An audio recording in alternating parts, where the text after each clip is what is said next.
Right guys, so welcome back to Adventure 82. We're now going this video, we're going to do the Rocque Station and Fauvic Station, because especially between Fauvic and the Rocque, as I mentioned in the last video, there's not an awful lot you can do to trace the route. This is one of the few bits, actually, as we're beginning the video here, where you can trace the route. So if you remember, I mentioned Station House in the last video, which is that brick building just over there. Blaze is very kindly showing you.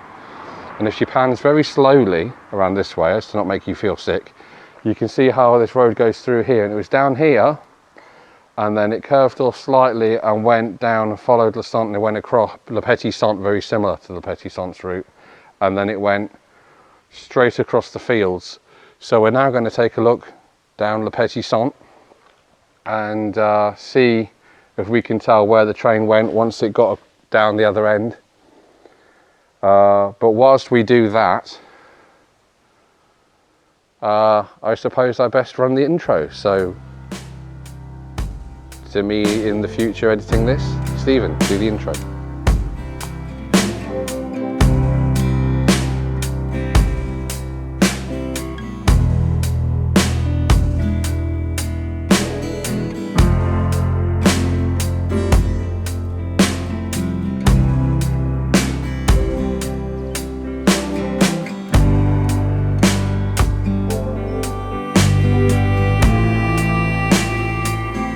Right, so this is La Rue de Petit Centre, and you can see here, you can see what I mean. So all the fields around here are like this. Our train would have been over this side at this point. It would have crossed across on an angle at the other end of the road.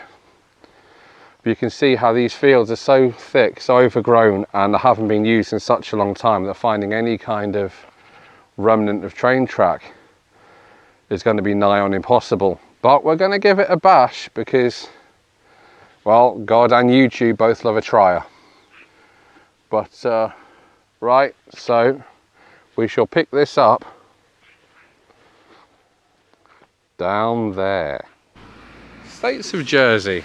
I do pick you out on things on occasion. This road sign is viewable by car. How? It's completely coated. Not sure that's of any use to anybody like that. I think we just found the world's most useless road sign right there. Well, at least until they've trimmed it. Anyway, sorry, back to the railway. Right, so we're at the end of Petit Centre, which is just there, Le Petit Centre. So where this section of wall is now that's got like roofing on it, that's where your train would have come out, and it would have gone straight through where this gate is here. And if Blaze pans around, it would basically follow this tree line all the way along the end of this field. She's gone too far, she's not quite Erica yet, right? All the way along to here, and it would have carried on straight up there on a slight, very, very slight curve. It would have gone through another field, which I don't have access to, and then it would have ended up at the Rocque Station, which was one of the original stations opened when the line did in 1873. And I served the area of Rocque, but it also served the area of Nuets as well, and a small section of houses around that area. So, with that said, we shall now go around the other side, and we will now look at the station. So the story with the station is there's not much to see. I will show you what's there now. It's a modern house, basically.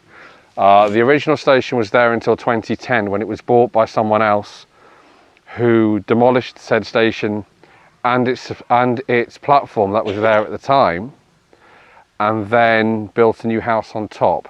So it did survive into the late 2000s, but then it was demolished and removed because somebody decided they didn't like the platform making a lump in their front garden, so they got rid of the whole house and rebuilt it from scratch.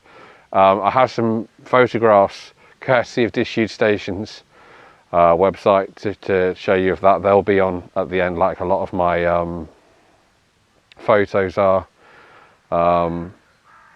but or I might just edit it in actually at this point when I'm talking about it. I don't know, I'll make my mind up. I'll decide based on how much time I've got with work and things when I get to the edit.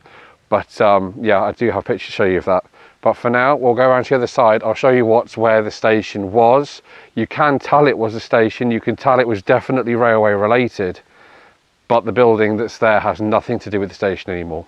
So, right, so, sorry, steady the camera, there we go. Right, so we're now on the other side. We're on a road called Rue de Pont. And this is the former site of the old train station. So you can see here how what they've done is they've built it up here. But that would have been the height of the platform originally. There's nothing left of the original building. That's what's there now. But that's where the original one would have been. The train would have come out through these gates, gone straight ahead through this tree here, through the bush, and disappeared out, and it goes across a lot of fields, a few different roads, including Rue de Manhope, which is on the other side there, and it doesn't come out again apart from crossing a couple more roads. There's no sign of the railway then until it reappears at Fauvic Station. There's no way of following the route between here and Fauvic Station anymore. It's all private houses, gardens, things that I cannot go on. I'm a bit dubious, to be honest, about showing you the location of this station, just in case someone decides I'm filming their house and they don't like it. It's not like with Samurai Station where I had I could ask.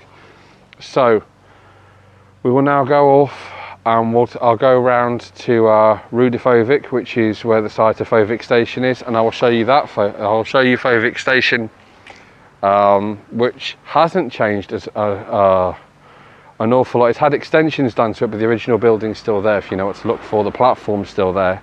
So we'll go have a look at that next. But yeah, from now on until we get to Fauvic Station, our train disappears off across fields and into private property that we can't access anymore. But what I can do actually, right, is when I do these railways, I need to switch hands for this, a website called Disused Stations to do a lot of the research. I also use the actual official Jersey Eastern Railway books, which is how I'm able to give you dates and things in the Snow Hill video. But what I also use is something called Rail Maps Online. And what that allows you to do is allows you to trace the routes. So if I show you this now, I hope it comes out clearly on the camera, you'll see here where my thumb is, there's a red dot. That's the site where we are now. That's Rocque Station. You can see there all the fields this yellow line's going across. See as I scroll, and then you see here is the first sign you get of it again, of the red dot there. That is Fauvic Station. That's where we're going to go now, and that's also where we're going to wrap up this video. So I will see you at Fauvic Station site, and I hope you enjoyed this one. I know it's not, the last two haven't been as informative as my usual kind of style videos, if you like, but these like countryside stations, there's not a lot on them. The other landmark that Rocque has is that once the train reached Rocque Station, it had officially left St Clement's. So now our train's been through two parishes. It's been through St Helier, it's been through St Clement's, it's now in Grouville. It will make its way through to Fauvic Station, and then from Fauvic Station through to Grouville Station, and it will actually have been through all three parishes and ended up in St Martin's by the time it gets to the end.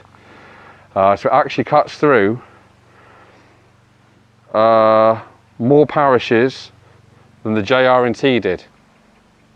That's a little known fact. But yeah, anyway, onwards to Fauvic Station, people.